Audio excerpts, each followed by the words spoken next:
conta um pouquinho mais daquela tua história, que o que eu quero conhecer como é que você chegou, saindo do Rio de Janeiro, né? Perfeito. Chegou lá em Lima. Eu em sala de aula, tô ali explicando a matéria, metade do cérebro explicando a matéria, outra mensagem esperando a fumaça branca sair para dizer se seria no Chile ou seria em Lima. Lúcio, saiu que era Lima, terminei a aula 10h30 da noite, vim desesperado para casa, ai meu Deus, e agora como é que vai ser? Que eu teria aula para dar.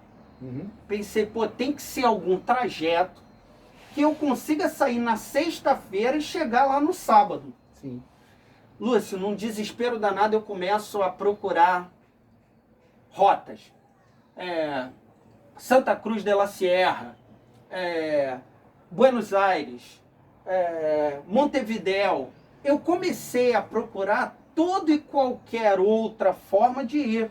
Eu me lembro até que eu passei uma mensagem, né? Muita gente estava publicando, desesperada, como é que faz? Eu mandei uma mensagem para o grande amigo seu, vocês dois, ídolos Sim. demais, o Francisco Moraes. Mandei uma mensagem no Facebook. Moraes, eu vi um caminho assim, assim, assado.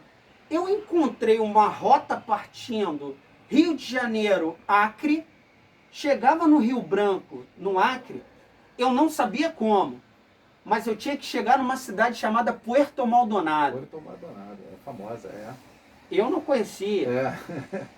Acabei conhecendo muito bem, mas eu não conhecia. Só que eu não sabia, porque de lá tinha um voo para Lima, chegando em Lima, meio-dia. Eu pensei... Mas lá de Rio Branco para Puerto Maldonado você foi... Nada, zero. Eu Sim. nem sabia o que dava para fazer. Sim. Joguei na internet, vi que várias pessoas falavam a respeito disso, de que teria uma rota que passava por dentro da floresta amazônica brasileira e por dentro de uma reserva indígena, Madre Dios, que é na floresta amazônica peruana. Madre Dios, eu tenho inclusive uma bandeira que eu trouxe lá do Peru, que é uma bandeira, se soubesse, tinha Madre Dios, salva a floresta de Madre Dios. Pô, quero tirar uma foto, eu não vi, senão eu teria trazido. E então eu não sabia como ia ser o íntere entre Rio Branco e Puerto Maldonado. Sim. O que eu sabia é que eu tinha que chegar até uma cidade chamada Inápari, já no Peru. Sim. Mas isso era só especulação. É complicado lá, a parte automotiva lá, ainda mais, né, nas estradas ali de interseção, muito mais complicadas ainda. Sim. E a gente ia procurando, vamos fazer uma coisa de cada vez, porque senão a gente não chega a lugar nenhum. Toca para Epitaciolândia e vamos ver como é que a gente chega até lá. E aí, Lúcio, que loucura. O cara saiu do aeroporto, apontou uma reta e, meu amigo, só mato. E toca de andar 200, 300 quilômetros sem passar ninguém, nada. Às vezes um carro voltando. Lúcio, no meio da estrada, tá a gente batendo papo.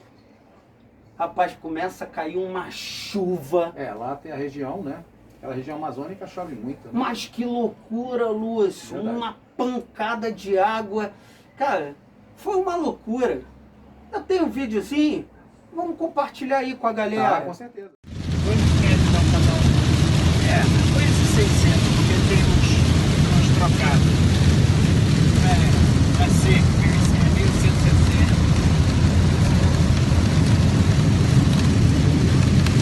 E também da 1.400 2.600. Deixa eu te perguntar, João. Lá em Assis Brasil, tem rodoviária lá que você... Puta, mano, é chão e é água também, aqui é tudo assim. Até aqui é Terra Branco. Mano, naquele Brasil, antes de onde eu acho que tiver 3.000 habitantes é muito, mano. E a gente no meio do nada, a preocupação não era só a chuva em si, mas se estoura um pneu. Pois é. A gente tá no meio do nada, não tem ninguém, né? Um carro ou outro passando que não vai parar na estrada. E estamos indo para Epitaciolândia. Vamos seguindo, papo vai. Para em Epitaciolândia, a gente fala assim, meu amigo, aonde eu consigo uma condução até Chapuri? a gente está indo para Inápare, no Peru. Aí ele falou, olha, meu amigo, você vai ver no finalzinho aqui dessa rua uma pracinha. E nessa pracinha tem uns camaradas que fazem lotação. Vale uma nota bem interessante. Quando a gente saiu de lá, do aeroporto, Lúcio, eu fechei com esse cara e tinha 7 lugares, né? Então, tinha eu, esses 2 amigos, mas os outros 3, porque contava 7 com o motorista, eu não conhecia. Foram ali no bolo, eram as ovelhas lá desgarradas. Quando a gente chega para pegar uma outra condução, era um golzinho bolinha, então só tinha lugar para 4. Nossa. Fechamos nós 3, que já estávamos juntos, Sim. e vinha o motorista. Os outros ficaram para trás. Quando a gente chega em Epitaciolândia, os caras estão lá na pracinha esperando a gente. Eu falei, rapaz, como é que tu conseguiu chegar aqui? Ele falou, rapaz, depois que vocês passaram, pegamos outra lotação, o cara entrou dentro de uma plantação de milho, rapaz. E saiu cortando tempo para chegar mais rápido aqui. E eu achando que eles iam ficar para depois. Né? Eu falei, logo que o cara falou, só tem 4 vagas, eu falei, olha, eu tô dessa. Claro. Porque eu tenho 24 horas para chegar em Puerto do Maldonado. E aí, Lúcio, os caras deram o jeito deles. Quando eu cheguei lá em Epitaciolândia, os caras estavam esperando a gente sentado. E aí fomos pegar de novo uma condução juntos. Vale uma nota? Foram tantas dessa viagem, mas quando a gente estava indo procurar essa condução, nessa tal pracinha, o cara tinha falado para nós seguirmos para um lado e eu acabei indo para o outro, porque tinha uma placa, na foto dá para ver, tinha uma placa apontando para Inápare. Pelo menos isso eu conseguia ler, Inápare. Falei, é para lá. Mas fui na outra direção. E aí um senhor veio conversar com a gente. Olha, cuidado que os guerrilheiros da FARC, foram vistos aí. Na hora eu achei que era uma brincadeira, Lúcio. Porque eu falei assim, pô, mas aqui é divisa com a Bolívia e não com a Colômbia. Aí ele falou, não, mas os guerrilheiros eles andam por isso eles aqui andam tudo. Por... exatamente. Aí nós retornamos, tem até uma pontezinha de metal. A gente volta e aí pega essa outra condução para ir até Inápare. Ele falou, olha, eu vou deixá-los na divisa. Vocês têm que parar, descer para dar a saída do Brasil e de lá vocês vão ter que procurar alguma coisa. Então, o cara largou a gente próximo mesmo, assim, sei lá, uns 500 metros, 1 quilômetro no máximo, da aduaneira brasileira, né? Pra gente fazer o registro de saída. Uhum. E aí, lá chegando, o cara pede os documentos. Aí eu até brinquei com o cara, mostrei o escudo do Flamengo. Falei, pô, preciso de mais algum documento, meu amigo? Ele falou, ó, tem um mundo de louco igual a vocês passando aí. Tem gente que veio andando de bicicleta. Eu falei, pois é, tô aqui com esse meu grupo, vamos lá ver o Flamengo. A gente vai voltar com a taça da Libertadores.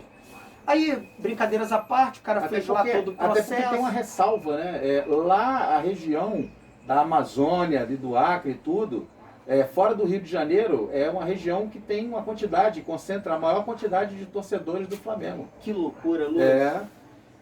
Eu já me adiantando aqui nesse nosso papo, porra, quando a gente volta, no trajeto da volta, a gente passa numa cidade muito pequena, Lúcio. Estava praticamente a cidade toda na rua, a gente estava numa pastelaria de beira de estrada, saiu uma carreata com, assim, centenas de pessoas, ou pelo menos umas 50 pessoas tinham, comemorando a vitória do brasileiro, né? Porque a gente está no trajeto de volta, né? A gente está invertendo um pouco aqui o nosso papo, mas só por isso. Eu nunca esqueço dimensão, né, o que o Rondinelli diz, que o maior prazer dele é por essa nação que nós somos. Sim. Nós somos irmãos em Flamengo, espalhados por o território global, porque já tive a oportunidade participando de congressos, né? Eu falei aqui um pouco, eu sou professor e pesquisador, então eu participo muito de congressos fora do país, né? Já fui a alguns países e sempre, pelo menos nos principais, eu vi algum manto do Flamengo. Na Holanda, na Inglaterra, na França, Portugal, Espanha. Toda vez que eu estava ali naquela cidadezinha mais do interior, e a minha esposa comprova essa história, tinha alguém com a camisa do Flamengo. Isso mostra o tamanho. Não é uma brincadeira. Às vezes acho que usam de forma... esvaziam o sentido da palavra nação, né? Mas nós que fazemos parte dessa nação sabemos disso. Uma das coisas que eu faço mais questão de enaltecer a administração do Flamengo já de algum tempo é essa questão da embaixada, das embaixadas, né, e consulados que o Flamengo tem, porque realmente são locais onde as pessoas têm a possibilidade de poder se reunir, se encontrar, trocar ideias, entendeu? E claro que cada vez mais ter a oportunidade de ter a sua paixão pelo Flamengo realmente exaltada nesses locais. Pois é, somos irmãos de Flamengo, exatamente, né? Tão legal saber de todas essas embaixadas exatamente, que fazem um trabalho maravilhoso. Muitas vezes um trabalho até social, porque a gente sim, fala de torcida organizada, né? Lógico. De embaixada, sim, e sim, só pensa no negócio da torcida. Não, muitas vezes, tá? São esses grupos que se organizam, não só, é lógico que a questão primeira é do Flamengo, sim, mas eles se preocupam em dar com assistência, com social, né? Aonde muitas vezes o Estado campanhas de doação chega. de sangue, agora mesmo com essa questão da pandemia, as pessoas se juntando para poder fazer doações, e não é só para flamenguista, esse que é o detalhe. Exato. Né? Assim como o Flamengo tem essas ações agora com a distribuição de máscaras, a distribuição do álcool gel, exames, né? Inclusive até em jogadores de clubes de menor expressão, enfim. Sim. Eu acho que essa preocupação do Flamengo, a nação, como se chama, ela tem que ser realmente considerada nação até nesse tipo de atitude. Talvez o que mais marque essa ideia de nação é isso, né? É óbvio, nós temos um pavilhão, nós temos um hino, nós temos o nosso manto sagrado, mas nós temos as humanidades. Sim. Que é isso que nos torna uma nação de rubro-negros, né? A gente tem esse olhar, esse carinho. Como é bom saber que do Oiapoque ao Chuí, né?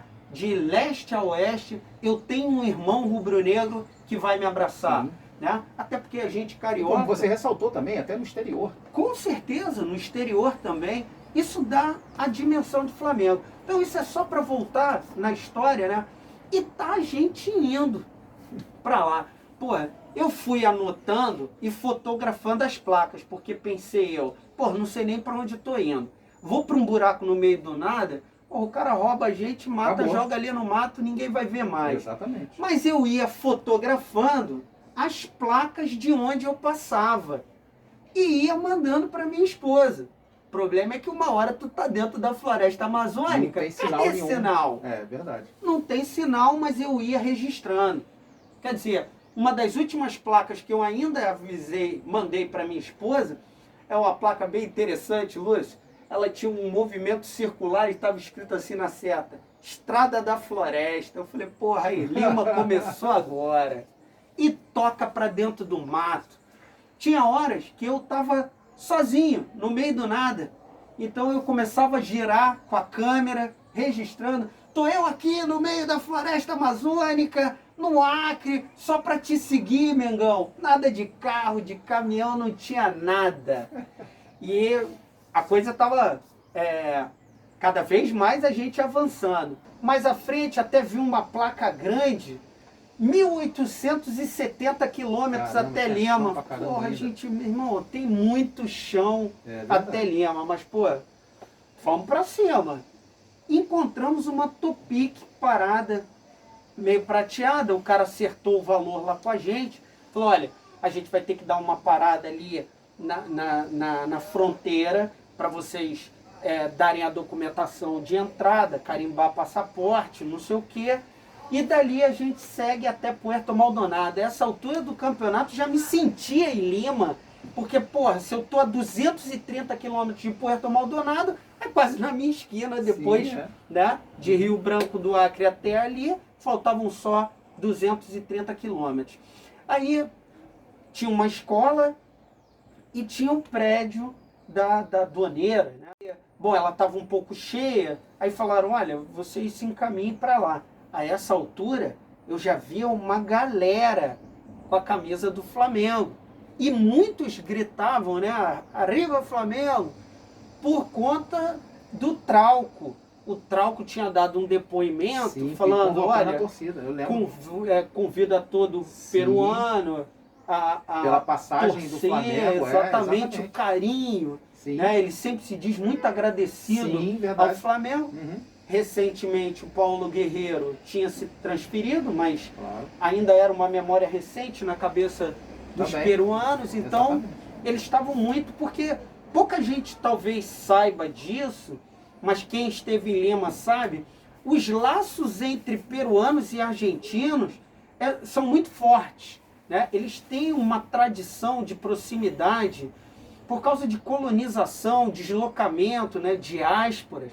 Então eu escutei isso muito lá, que a população peruana tem um contato bastante forte, um laço forte com a cultura argentina. Mas na prática, o que eu vi percorrendo esse chão todo, né, de Deus do céu, muita gente apoiava o Flamengo, né? Principalmente os peruanos. Sim. Ali, todos que eu pude trocar algumas palavras, eles sempre falando que estariam torcendo pelo Flamengo. Porque o povo brasileiro, de qualquer forma, aí não é só a questão da torcida do Flamengo, que é uma torcida que realmente fez uma festa enorme antes, durante e depois, né? Nossa. Porque tivemos pessoas que retornaram logo após o jogo, mas tivemos pessoas que permaneceram lá, inclusive vivenciando a conquista do campeonato, assim como nós vivenciamos na estrada, no retorno. Exato. Tiveram pessoas que ainda estavam lá fazendo churrasco em Lima, quando o Flamengo foi campeão nacional. Logo em seguida, né, no dia seguinte, quer dizer.